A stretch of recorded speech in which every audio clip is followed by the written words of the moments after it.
Hello everyone ओम sir coaching को तुम मानक स्वागत।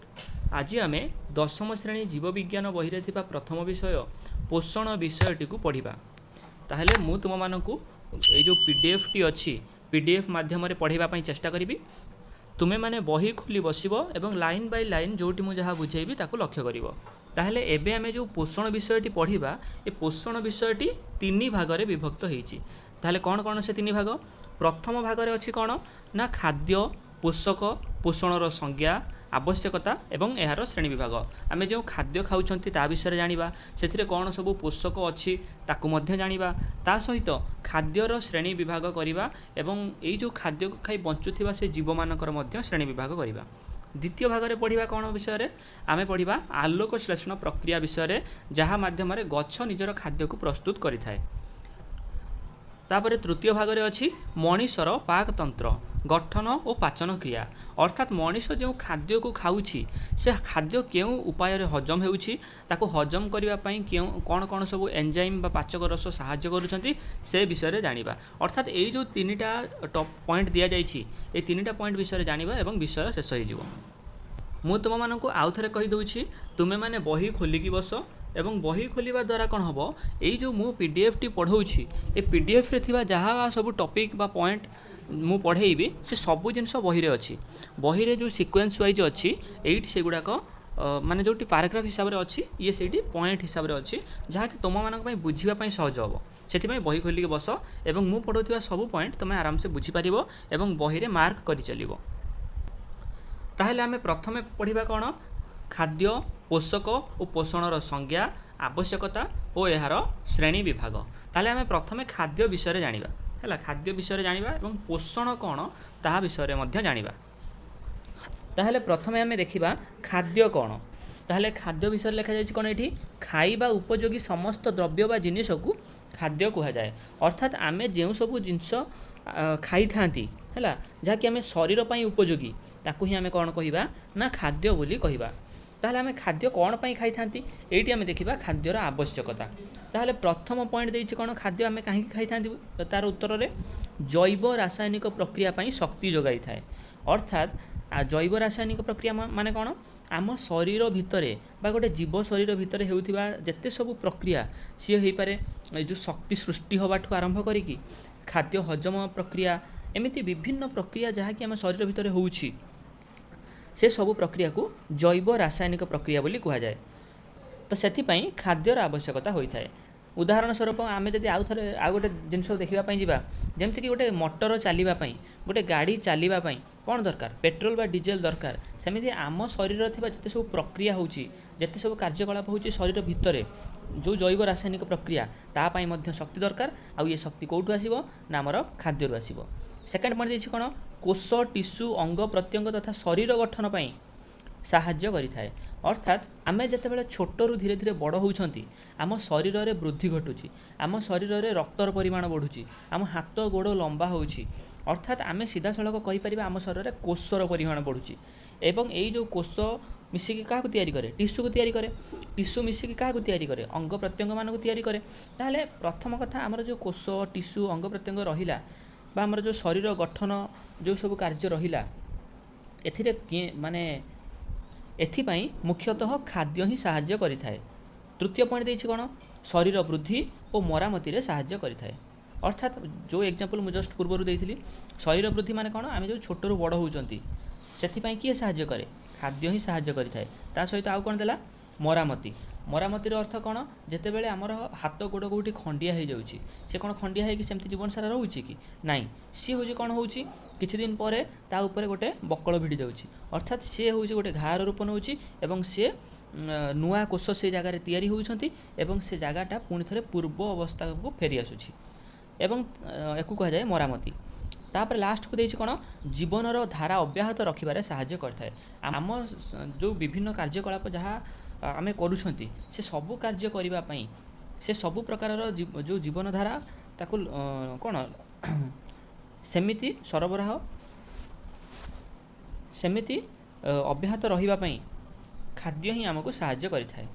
ताहले मु जस्ट पूर्वरु कहिली आम शरीर भितर कौन होता है ना विभिन्न प्रकारर प्रक्रिया चली विभिन्न जो प्रक्रिया होउछि ताको आमे कोन कहि थांती ना जैव रासायनिक प्रक्रिया कहि थांती। ये पशु मानक भितर देखा जाए, पक्षी मानक भितर देखा जाए, गच्छ मानक भितर मध्य देखा जाए। ताहले ताको आमे कहिबा कोन ना जैव रासायनिक प्रक्रिया। ए जो जैव रासायनिक प्रक्रिया को दुई भाग रे विभक्त करा जाइछि। गोटे होछि चय आ गोटे होछि अपचय। ताहले कोन चय आ कोन अपचय देखिबा। ताहले चय आमे आगो देखिबा कोन चय। चयर अर्थ होछि कोन खाद्यरु शरीर गठन आदि पई आवश्यक उपादान सृष्टि हेबा पई एक गठनमूलक प्रक्रिया होछि, तार ना होछि चय। एहा को ही चय बोली कहि थांती, तळे लिखा जाइछि। अर्थात चय प्रक्रिया को कहा जाए कौन ना गठनमूलक प्रक्रिया। अर्थात जितेबाला किसी जिनस मिसिकी गोटे जिनस को तैयारी करि थांती, दुई चारटा जिनस मिसिकी गोटे जिनस को तैयारी करि थांती, ताको ही आमे कहि थांती कौन चय प्रक्रिया। सेमती चयर विपरीत होछि कौन ना अपचय प्रक्रिया। अपचय प्रक्रिया माने कौन ये ध्वंसात्मक प्रक्रिया। खाद्यरु शक्तिमोचन एक ध्वंसात्मक प्रक्रिया। अर्थात आम जिते भात खाऊँच से कौन मिलूँ आमको श्वेतसार मिलूँ। श्वेतसार हूँ भितर थाए कौन ग्लुकोज थाए। आ ग्लुकोजर संकेत आम जब देखा कौन मुझे लिखिदे टे देख ये जो ग्लुकोज आम पढ़ुं ग्लुकोजर संकेत कौन C6H12O6 है। ताले ये हूँ ग्लुकोजर संकेत।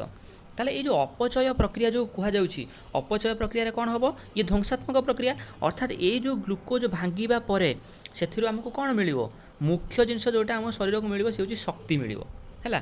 तुम जिते साधारणतः जो आनुआल स्पोर्ट्स होपर तुमको गोटे चामच ग्लुकोज दिया हुए। ग्लुकोज दबा द्वारा कौन हुए तुमको सांगे सांगे शक्ति मिले, किंतु केवल शक्ति मिलेनी। सी ग्लुकोज जिते भांग तीनटा जिनस तैयारी कर। गोटे हूँ कौन शक्ति तैयारी कर, आ गोटे जिनस तैयारी कर कौन जल तैयारी कर, आ गोटे जिनस तैयारी कर तार ना हूँ अंगारकाम्ल। अर्थात आम जब देखापी जावा भांगिला किए ग्लुकोज भांगिला अर्थात C6H12O6 ये यौगिक ये जो गोटे यौगिक ये भांगिकी तीनोटी अलग अलग उपादान रे परिणत होबाकू एक कहुए कौन ये माने ध्वंसात्मक प्रक्रिया। गोटे जिनस भांगे कि तीनटा जिनस है तो ए प्रक्रिया को कौन कहवा आम अपचय प्रक्रिया।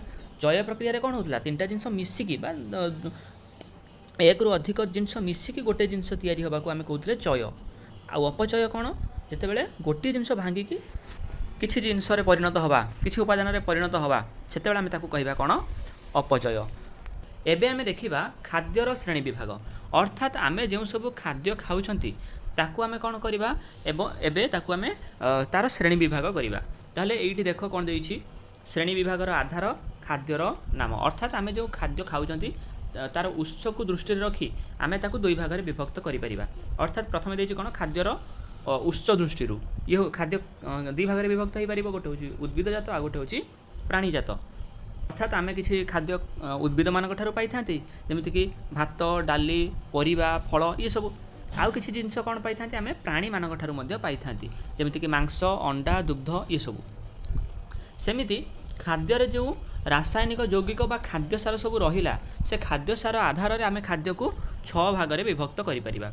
कौन कौन सी सब प्रथम आसवा आमर श्वेतसार पुष्टिसार स्नेहसार धातुसार जीवसार आउ जल। एबे खाली ना मन रख आम आग को या विषय में अधिक पढ़ा। एमती खाद्यर आवश्यकता दृष्टि आम खाद्य को 3 भाग में विभक्त करिपरिबा।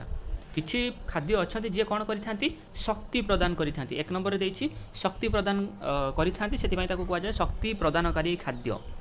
आउ किछि खाद्य अच्छी से कौन करती ना शरीर गठन कर साहाय्य करि कहुए शरीर गठनकारी खाद्य। जमीक छोट रू बड़ हबारे मरामती करिवारे नुआ कोष तैयारी करिवारे ए सब जिनस। 3 नंबर देछि कौन सुरक्षा प्रदानकारी खाद्य। सुरक्षा प्रदानकारी खाद्य माने एमिति खाद्य जहाँकि आम शरीर को कौन करे रोग हबारू सुरक्षा प्रदान करे माने रोग हवापाई दिए ही नहीं। ता सहित आउ कौन अच्छी ये अच्छी खाद्यर रासायनिक धर्म दृष्टि। ताहले रासायनिक धर्म दृष्टि किसी खाद्य अच्छा जैविक किसी अजैविक। खाद्यर उपलब्धता दृष्टि स्थूल पोषक युक्त खाद्य सूक्ष्म पोषक युक्त खाद्य। ताहले ए सब जिनस आम जदि देखापी मुझे टिके जस्ट कहीदे कौन खाद्यर उपलब्धता दृष्टि जो स्थूल पोषक युक्त खाद्य कहला माने कौन अर्थात एमिति पोषक जहाँ आम शरीर पर अधिक मात्रा दरकार ताकू कहुए कौन ना स्थूल पोषक युक्त खाद्य। आउ एमिति जिनस जहाँकि कम मात्रा दरकार ताकू कहुए सूक्ष्म पोषक युक्त खाद्य। जमीक आम कहीपर जमीक एक्चुअली स्थूल पोषक भितर जमीक आम अधिक मात्रा कौन खाई भात खाई है आम शरीर पर आवश्यक अधिक परिमाण में कौन कार्बन हाइड्रोजन ऑक्सीजन ये सब जिनस। ये को कहुए स्थूल पोषक खाद्य। ये मिले क्यों भातरू मिले माने श्वेतसार जातीय खाद्य कहीपर ये सब जिनस ता सहित सूक्ष्म पोषक माने कौन अर्थात एमती जिन जहाँ आम शरीर बहुत कम परिमाण दरकार किंतु निहाती आवश्यक किंतु कम परिमाण जमीती कि आम कहीपर कौन आयोडीन दरकार आयोडीन आमको बहुत कम परिमाण दरकार बा आम ताको कौन जो लुणर उदाहरण जदि नवा आम लुण को केते परिमाण खाई था भात भाया तो खाई न था से बहुत कम परिमाण खाई था कह कौन ना सूक्ष्म पोषकयुक्त खाद्य। ताहले एबे आम देखा कौन पोषक क्या कहुए ताहले पोषक क्या कहुए ये देख लिखा जाइए कौन खाद्य उपलब्ध थिबा रासायनिक यौगिक गुड़ी को पोषक बोली कहुए। आमे जो सब खाद्य खाऊछंती ता भितर किसी रासायनिक पदार्थ रही रासायनिक यौगिक रही जहाँ को आम कौन कही था ना पोषक बोली कही था। ताहले खाद्य भितर केते प्रकार पोषक अच्छी खाद्य भितर 6 प्रकार पोषक अच्छी है 6 प्रकार पोषक अच्छी ये देख लिखा जाइए कौन पोषक बा खाद्यर प्रकार भेद। ताहले जो पोषक दृष्टि खाद्य को 6 भाग में विभक्त करा जाइछि बा खाद्य भितर कौन कौन सब पोषक थाए ताकू आम जब देखा प्रथम अच्छी कौन श्वेतसार द्वितीय पुष्टिसार तापर स्नेहसार तापर धातुसार तापर जीवसार तापर होची जल ये 6टा जाक जिनस विषय आम आग को पढ़ा। ताहले एबे आमे देखिबा पोषकर श्रेणी विभाग बा बही रे लिखा जाइथिबो खाद्यर श्रेणी विभाग। ताहले खाद्यर जो श्रेणी विभाग एबे आमे देखिबा जस्ट पूर्व आमे देखिले कौन खाद्य को 6 भाग में विभक्त करा जाइछि से 6 भाग जो विभक्त करा जाइछि तारि विषय आमे पढ़िबा।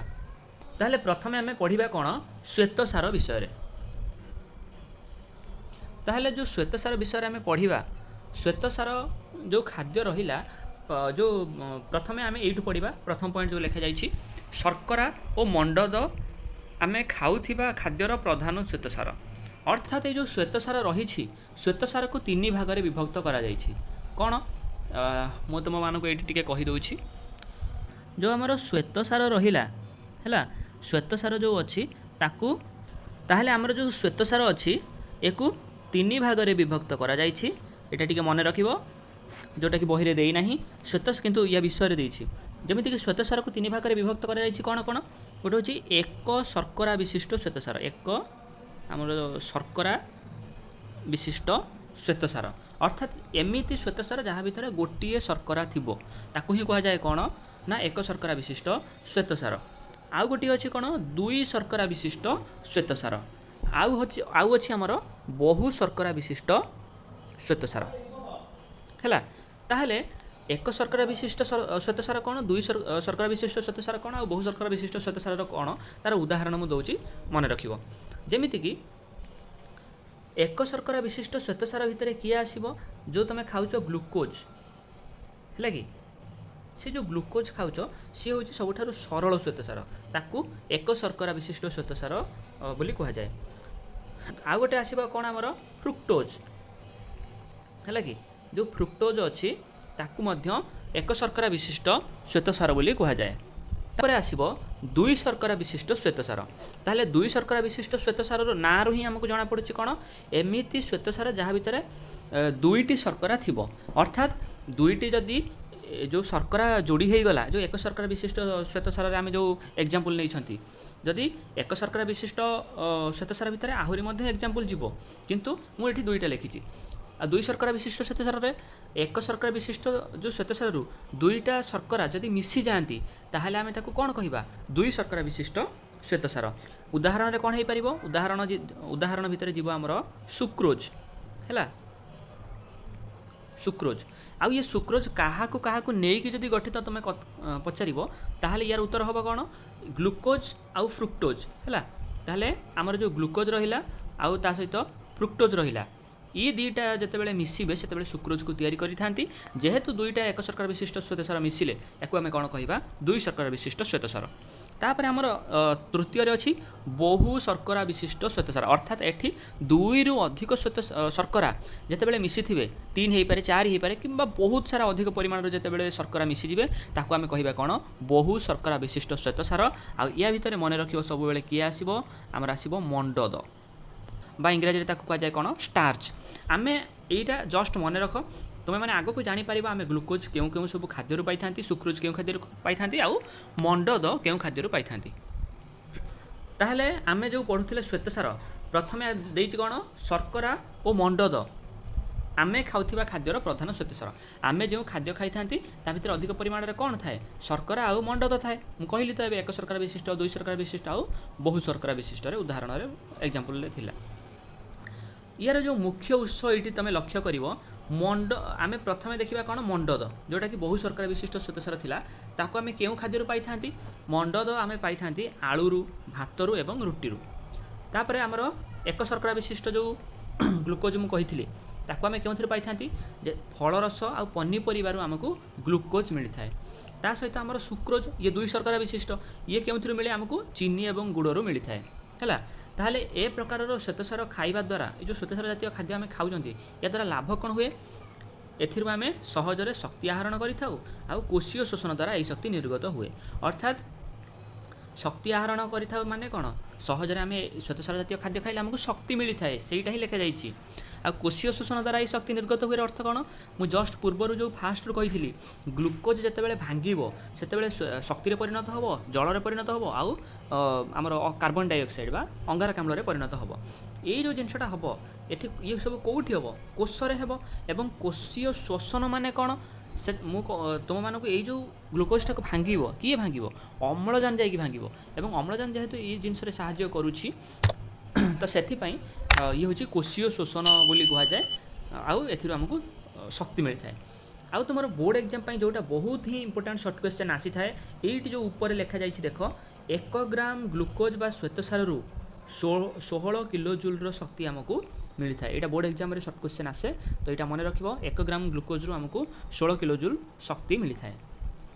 एबे आमे जिबा पुष्टिसार पाखकू पुष्टिसार रे देछि कोन एमिनो अम्लर श्रृंखल द्वारा पुष्टिसार गठित अर्थात एमिनो अम्लर श्रृंखल माने कौन छोट छोट एकक बा जो श्रृंखल बोली जमीती आमर घरटा छोट छोट इटा को लेकिन गठित ठीक सेमिति एमिनो अम्ल मिसिकी क्या गठन करिथांती ना आमर पुष्टिसार को गठन करिथांती हैला यार मुख्य उत्स कौथिरु आमे ए जो पुष्टिसार को पाई थांती प्राणी मानक ठारू पाई थांती ता भितर कौन कौन जीव माछ मांस छेना क्षीर आउ अंडार धला अंश सब बेले मन रखिबो अंडार धला अंशटा होची पुष्टिसार तार जो हलदिया अंश रहिला सेटा होची स्नेहसार एवं उद्भिदजात पुष्टिसार भितर कौन कौन जीव सोयाबीन डाली जातीय शस्य ये सब होचंती पुष्टिसार।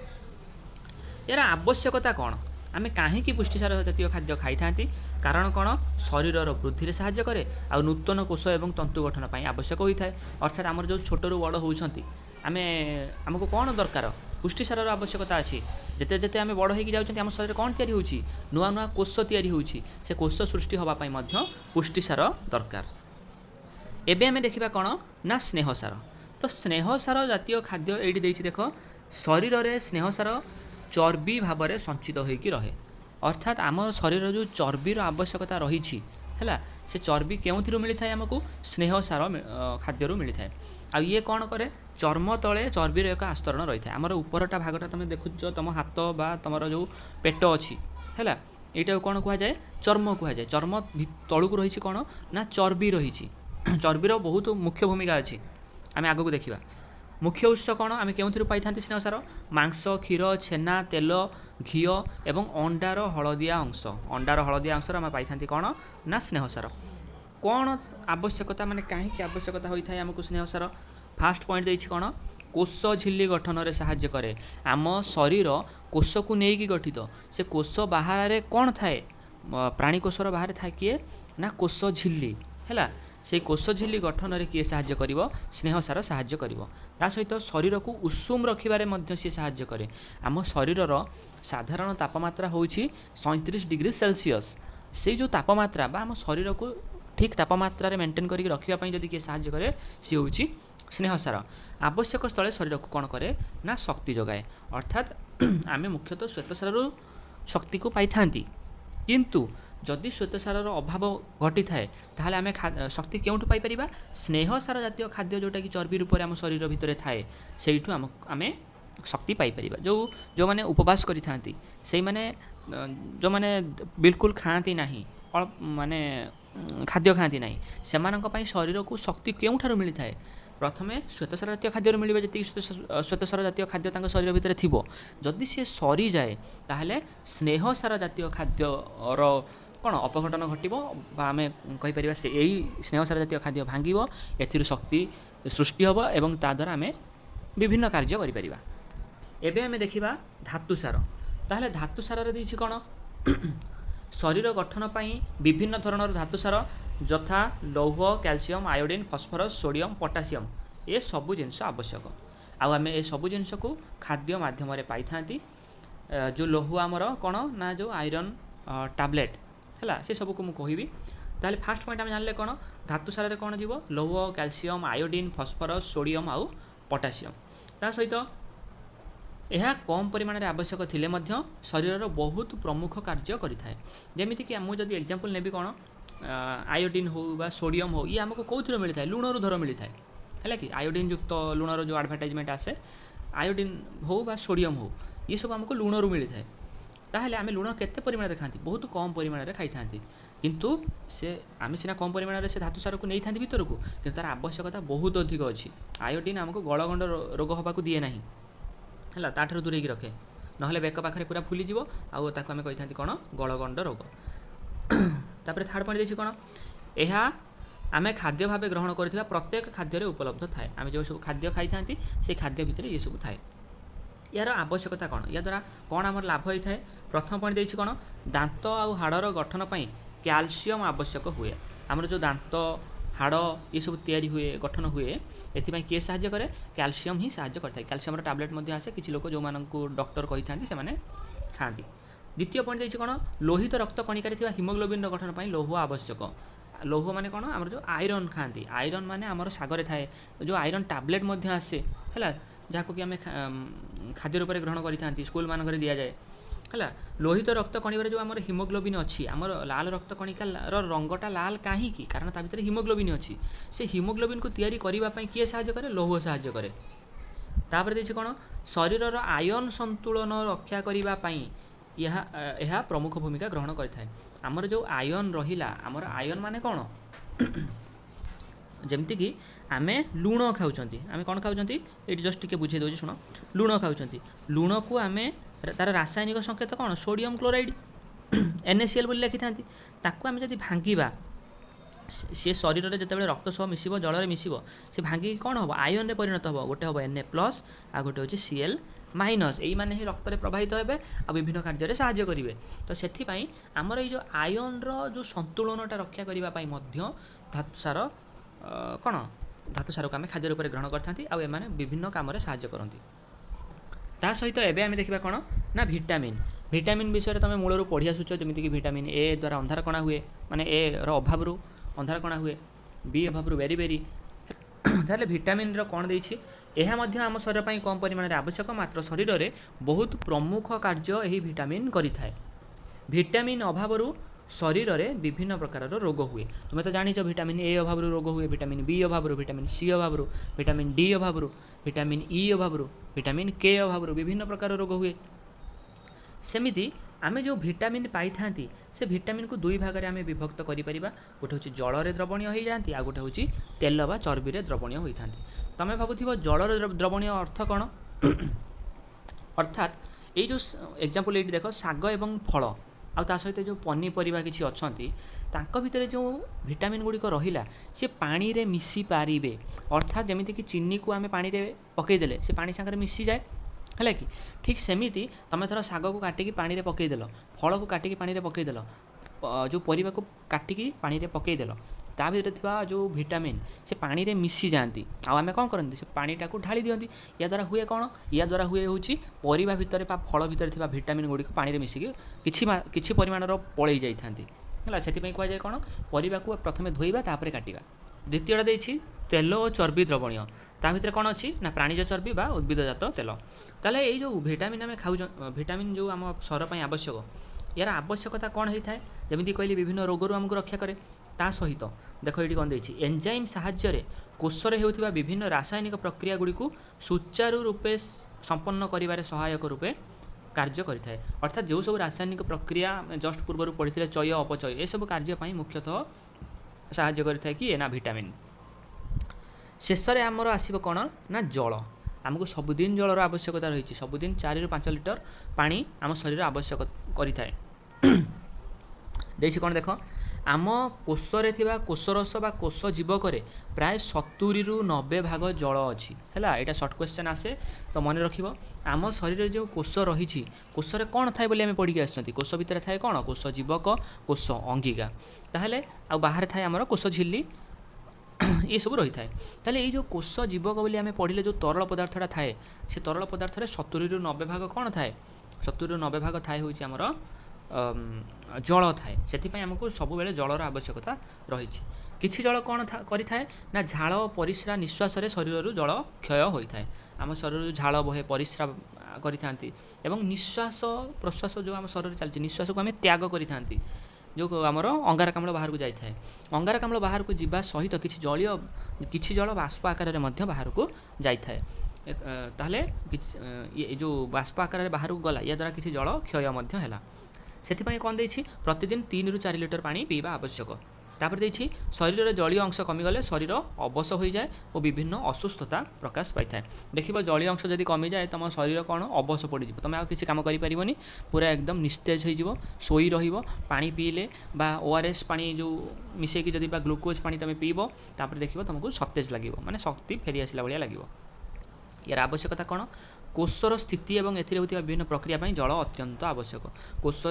कोषर स्थिति बजाय रही आम कोषर तो आम देखिले अधिकांश माने 90 भाग जल 70 ରୁ 90 भाग जल ताहले सेथिपाई आम शरीर जो कोष जदि पानी ही न जीव आम शरीर भीतर को कोष कौन हम कोषर स्थिति बजाय होकर रही पारिबो नाही हैला ताले जलर मध्य आवश्यकता रही। ताहले एबे तुम मानक पई 12टी क्वेश्चन एटी अछि तुमे माने जदि प्रश्नर उत्तर करने चाहूच ये वीडियो को टिके पॉज करके क्वेश्चन रो आंसर दे परिबो नहेले स्क्रीनशॉट नहीं कि खातार यार उत्तर लिखिपर। ता सहित किछि दीर्घ उत्तरमूलक प्रश्न मध्य अछि यार उत्तर मध्य तमे लिखिपर। एबे आमे देखिबा कोन आम विषयर ना कोन ना पोषण से पोषण रो अर्थ कोन हैला ए पोषण रो अर्थ होछि कोन पोषक ग्रहण करिबा पई जीव अवलंबन करुथिबा प्रणाली को पोषण बोली कहा जाए। अर्थात आमे देखिले विभिन्न प्रकार पोषकर जो श्रेणी विभाग आमे करथिले श्वेतसार पुष्टिसार स्नेहसार जीवसार धातुसार जल हैला एमिति जो आमे श्रेणी विभाग तार करथिले याकु ही ग्रहण करिवार जो प्रणाली को ही पोषण कहा जाए। ताहले आमे जानि छंती समस्त जीव मानक पई पोषणर आवश्यकता रही समस्त खाद्य सबु जीव मानक पई खाद्यर आवश्यकता रही। ताहले पोषणर आवश्यकता उद्भिद मानक पई अछि प्राणी मानक पई अछि आउ अणुजीव मानक पई मध्य रही। ताहले एठी आमे देखिबा कोन ना पोषणर श्रेणी विभाग।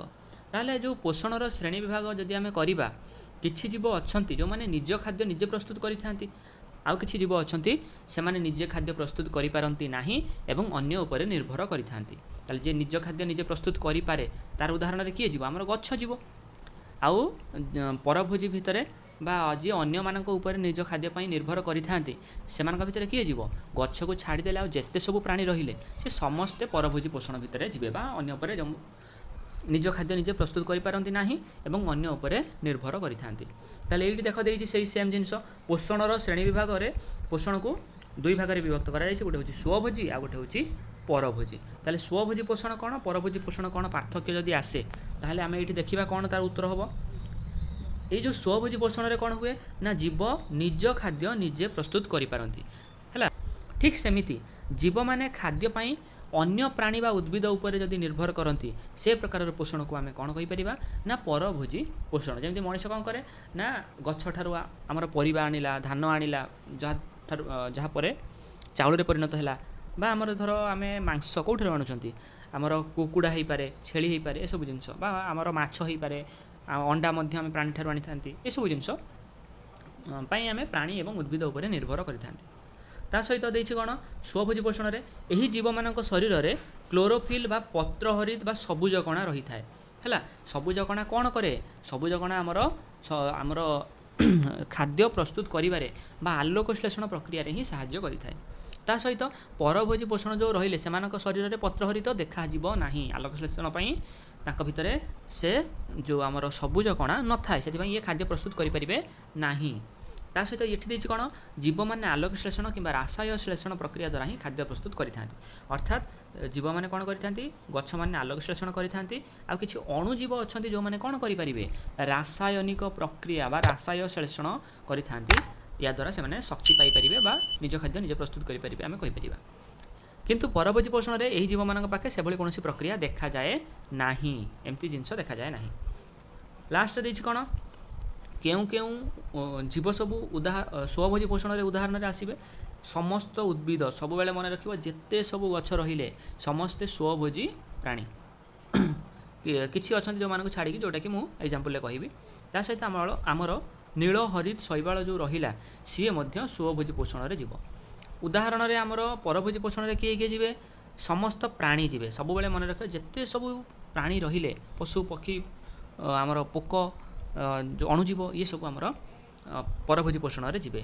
ता सहित किछि उद्भिद मध्य जीवे किछि गछ अछंती जीवे जेमति कि मलांग निर्मूली आउ राफ्लेसिया हैला एमाने मध्य जीवे केउथिरे ना परभोजी पोषण रे ता सहित किछि कवक अछंती बैक्टेरिया अछंती जो माने कि परभोजी पोषण रे जीवे ताहले एठी आमे गोटे जिनस देखिबा एबे आमे देखिले परभोजी पोषण हैला ताहले ये जो परभोजी पोषण देखिले ये परभोजी पोषण रे आमे जो प्राणी मानकु देखिले से माने कौन करिथांती निज खाद्य पाई अन्य उपरे निर्भर करिथांती जदि से माने निज खाद्य पाई अन्य उपरे निर्भर करिवे ताहले सेई जो अन्य उपरे जो उपाय रे से माने निर्भर करिथांती सेई हिसाब रे तांको मध्य चारि भाग रे विभक्त करा जायछि हैला कि चारि भाग रे विभक्त करा जायछि कोन एटी आमे लक्ष्य करिबा प्रथमे देछि प्राणी सम पोषण आ गोटे देछि कोन मृतोपजीवी पोषण आ गोटे होछि कोन आमर परजीवी पोषण आ गोटे होछि सहजीवी पोषण हैला स्वभोजी पोषण कौन विभागीकरण करा जाए नहीं परभोजी पोषण को ही चारि भाग में विभक्त करा जायछि ताहले एबे आमे देखिबा कोन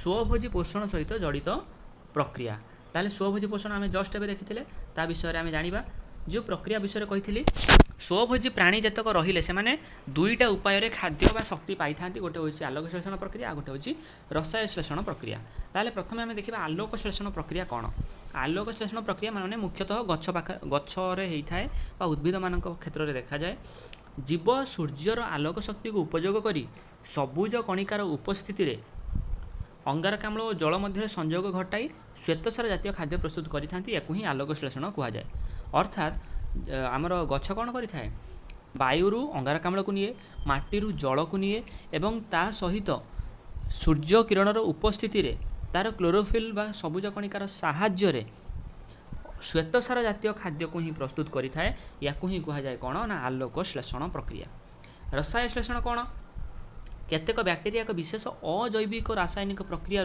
जो शक्ति मिली थाए ताकू ही कौन आहरण करिथांती एहाको रासायन श्लेषण कुहा जाए अर्थात किसी अणुजीव अच्छा जो मैंने कौन करिथांती जेमिति कि कुहा जाए नाइट्रेट प्रस्तुतकारी बैक्टेरिया गोटे होछि गंधक बैक्टेरिया नाइट्रेट प्रस्तुतकारी बैक्टेरिया कौन करिथांती हमर जो अमोनिया रहिला NH3 माने कौन अमोनियार जारण घटेबे जारण करने द्वारा अर्थात ऑक्सीजन मिसेबे है जारण तुम पढ़ो कौन ना भौतिक विज्ञान पढ़ो जे अम्लजान जदि क्या सांगे मिसी यहाँ गोटे रासायनिक प्रतिक्रिया ए अम्लजान मिश्रण घटी अम्लजान मिसी क्या सांगे आमोनिया सांगे है जदि अम्लजान मिसिला एक प्रकार रासायनिक प्रक्रिया कहुए कौन ना जारण बोली कहुए ताने अम्लजान एठी जो मिसिला ये जारण है या द्वारा है कौन HNO2 सृष्टि होती जल सृष्टि होती आउ शक्ति सृष्टि होती सब बेले मन रखिबो ए प्रक्रियाटा ए जो बैक्टेरियाटी रहिला जो नाइट्रेट प्रस्तुतकारी बैक्टेरिया ये जिनटा कहीं करुच्ची कारण ताको मुख्य जिनस जदि किसी दरकार सेटा होची शक्ति आमको भी बंचिबा शक्ति दरकार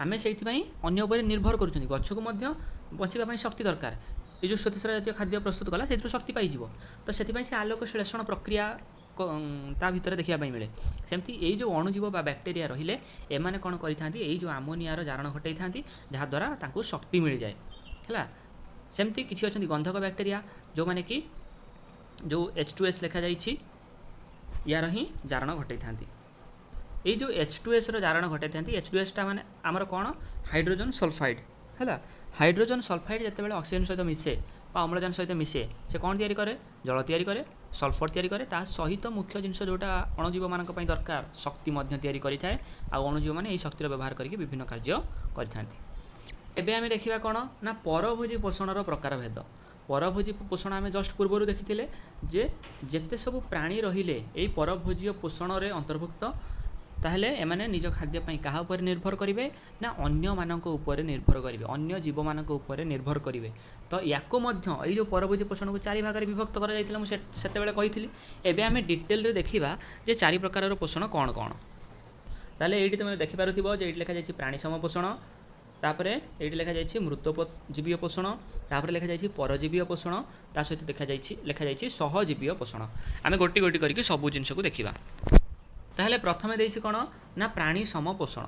प्राणी सम पोषण चित्र ये देख जमती आमर हो पार किए ना मनीष, एमिबा, बाघ एमाने समस्ते प्राणी सम पोषण।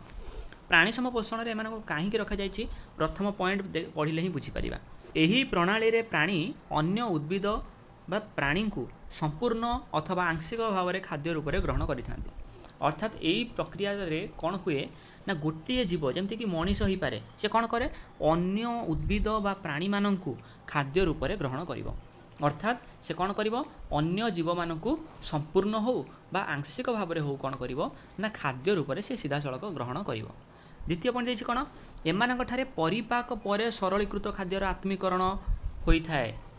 परिपाक पर सरलीकृत खाद्यर आत्मीकरण हबार अर्थ कौन आमे प्रथमे जो खाद्य खाई था सी कि प्रकार खाद्य ना सी हूँ जटिल खाद्य है। ताहले जो जटिल खाद्य माने कौन आमे जिते मांस खाऊँच भात खाऊँच बा डाली पीउछंती सेतेबेले आमे ताको कौन कहउछंती से खाद्य प्रथमे हजम होबो बोली आमे कहि थांती।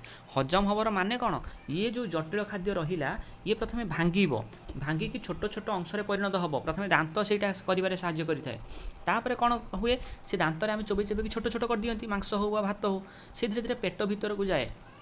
किछि एंजाइम बा पाचक रस ता सहित मिसी थांती सी पाचक रस कौन करेंगे ताको आहुरी मध्य भांगे है ताको आहुरी भांगी भांगी छोट छोट करेंगे बा तार सरलीकरण करेंगे बोली आमे कहि परिबा। एवं जदि से सरल खाद्य परिणत हम तापर जाकि आम शरीर ताको ग्रहण करिवो नहेले से ग्रहण करि परिबो नाही है।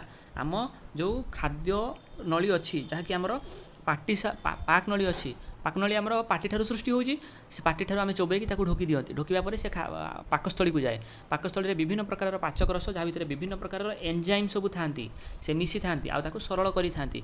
सरल करिबा परे आमर जो क्षुद्रांत्र अच्छी सीए ही ताकू कौन करे आत्मीकरण करे बा अंतःग्रहण करे। अर्थात ता भितर जो खाद्य सार मिलवा कथा ताकू से शोषण करे है। आ बड़का जिनस कौन हुए मल आकार में बाहर को बाहरी जाए। तो यही सब जिनस जेहेतु हुए प्रथमे आमे से कौन लिखी प्रथमे आमे परिपाक करि थांती। परिपाक माने हजम करिबारे जो हजम प्रक्रियाटा हुए तापरे ताकू सरल हुए, सरल होला परे आमे ताकू ग्रहण करि परिबा नहले सीधा सड़क ग्रहण करि परिबा नाही। एहा शरीर गठन रे और शरीर को कार्यक्षम रखिबारे साहाय्य बा सहायक होइथाय है। अर्थात या द्वारा कौन हुए आमे तो पढ़ी पढ़ी आसुचंती जे या द्वारा हमको शक्ति मिलता है। एबे आमे देखिबा कौन ना मृतोपजीवीय पोषण।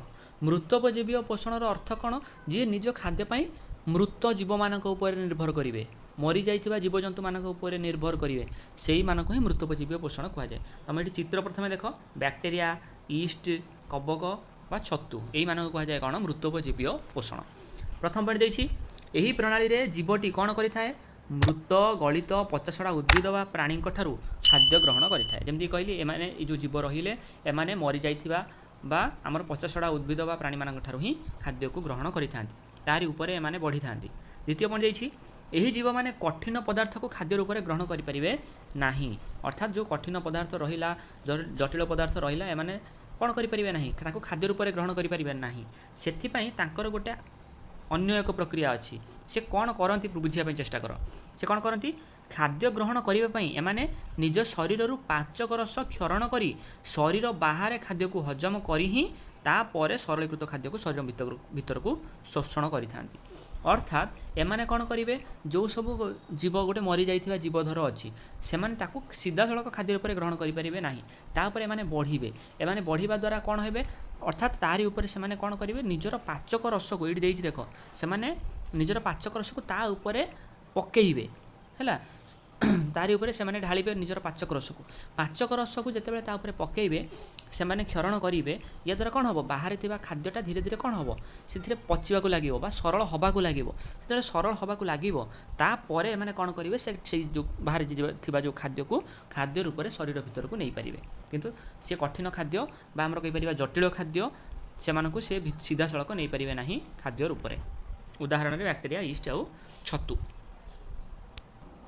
एबे हमें देखिबा परजीवीय पोषण विषय अर्थात ये जो परजीवीय पोषण रहिला यार उदाहरण जदि आम देखा जावा किए आसबे जोक हो पारे उकुणी हो पारे प्लास्मोडियम हो पार राफ्लेसिया हो पार आउ निर्मूलता हो पार ताले जोक उकुणी प्लास्मोडियम जो रहिला एमाने होजंती प्राणी बा जीव जो आम प्राणी भितर जी राफ्लेसिया और निर्मूलता जो रहिला ये हूँ कौन जी आमर उद्भिद भितर जी ये हूँ राफ्लेसियार फूल पृथ्वीर सबुठ बड़ फूलर ना हूँ राफ्लेसिया ताहेले परजीवीय पोषण जो रहिले एमाने कौन करें एमाने कौन करी प्रणाली रे जीव अन्य जीवंत उद्भिद वा प्राणी शरीर खाद्य ग्रहण करें अर्थात यहीटा ही मुख्य पॉइंट एमाने जो जीव गुड़िक रहिले एमाने जहाँ उपरे खाद्यपाई कौन डिपेंड करेंगे बा निर्भर करेंगे से माने मध्य जीवंत जमीती कि जोक जहाँ शरीर में लगी थाए से शरीरटा कौन मृत शरीर कि बेले बेले देखिए मनीष शरीर में भी जोक लगी जाए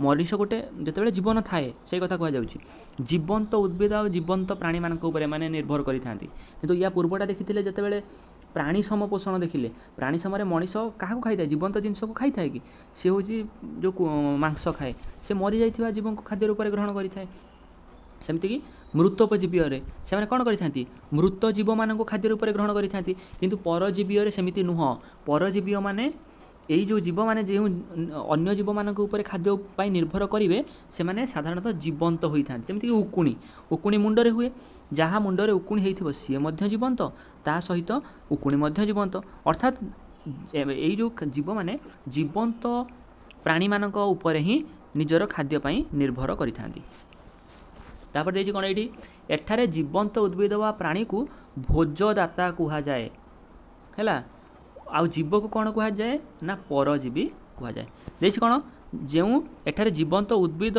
बा प्राणी को कौन कह जाए ना भोजदाता कह जाए अर्थात जी खाद्य दान कला भोजदाता ताको कह जाए अर्थात जमीती कि गोटे कुकुर अच्छी ता देहरे टिंक हो जाए कुकुर ये कौन हम भोजदाता सी हूँ पाली माने तारी शरीर उपर ही टिंक गुड़िक रही मनीष को भोजदाता कहवा किंतु उकुणी को कौन कहवा आम परजीवी कहवा उकुणी हो टिंक हो जोक हो प्लास्मोडियम हो है ये प्लास्मोडियम कौन प्लास्मोडियम साधारणतः मैलेरिया रोग कराए मशा मैंने साधारणतः जितेबाला आमको कामुड़ी था सी प्लास्मोडियम को ही शरीर में रक्त मध्य छाड़ी देकी पलि जाती ये आम शरीर भितर बढ़े तापर परवर्ती समय मैलेरिया रूप निए थर्ड पॉइंट देखिए कौन यही जीव मैंने भोजदाता ठारू सीधा सड़क सरलीकृत खाद्य को ही ग्रहण करि अर्थात एमाने कौन करि एमाने सीधा सड़क कौन कले ना सरल खाद्य को ग्रहण कले एमानक पई आ किछि कष्ट काम रही कि उकुणी बा जोक कौन कला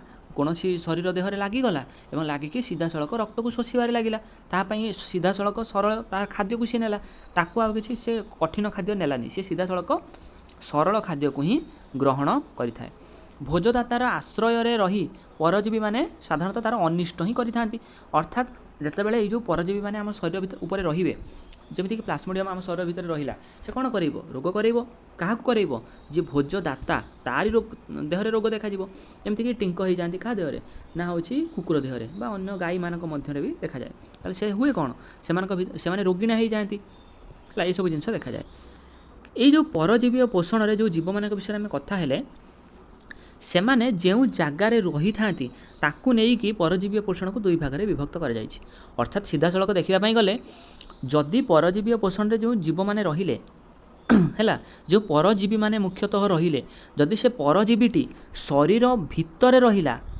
ताकू कहबा अंतः परजीवी जदि से परजीवीटी शरीर बाहर रहिला ताकू कहबा बाह्य परजीवी ताहले मुझे उदाहरण नेबी प्रथम नेबी कौन प्लास्मोडियम मशा मैंने छाड़ी था मशा मैंने से जो प्लास्मोडियम को छाड़ी था शरीर भीतर को छाड़ी था आउ से प्लास्मोडियम मैंने शरीर भीतर रही था तो से कहुए कौन ना अंतः परजीवी आ बाह्य परजीवी कौन जमीक आमर उकुणी रहिला जोक रहिला ଟିଙ୍କ ରହିଲା ଏମାନେ କ'ଣ କରିଥାନ୍ତି ଶରୀର ବାହାରେ ରହିଥାନ୍ତି ଏବଂ ଖାଦ୍ୟକୁ ଗ୍ରହଣ କରୁଥାନ୍ତି ଏମାନଙ୍କୁ କୁହାଯାଏ କ'ଣ ବାହ୍ୟ ପରଜୀବୀ।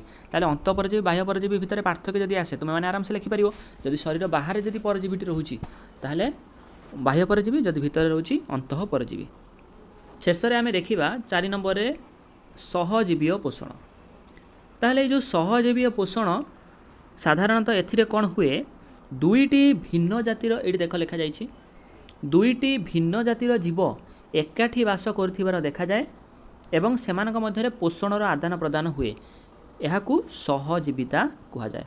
ଅର୍ଥାତ୍ ଗୋଟେ ଜୀବ ଅଛି ହେଲା, ତାର ନାଁ ହେଉଛି ଏ, ଆଉ ଗୋଟେ ଜୀବ ଅଛି ତାର ନାଁ ହେଉଛି ବି। ତାହେଲେ ସହଜୀବୀୟ ପୋଷଣରେ କ'ଣ ହେଉଥିବ, ଏ ବି ପାଇଁ କିଛି କାମ କରୁଥିବ, ପ୍ରତିବଦଳରେ ବି ମଧ୍ୟ ଏ ପାଇଁ କିଛି କାମ କରୁଥିବ। ଏକୁ ହିଁ ସହଜୀବୀୟ ପୋଷଣ କୁହାଯାଏ। ଅର୍ଥାତ୍ ଏମାନେ ପରସ୍ପରର ସାହାଯ୍ୟ କରୁଥିବେ। ସେଇଥିପାଇଁ ଦେଖାଯାଇଛି କ'ଣ, ଏଥିରେ କେହି କାହାର କ୍ଷତି କରନ୍ତି ନାହିଁ।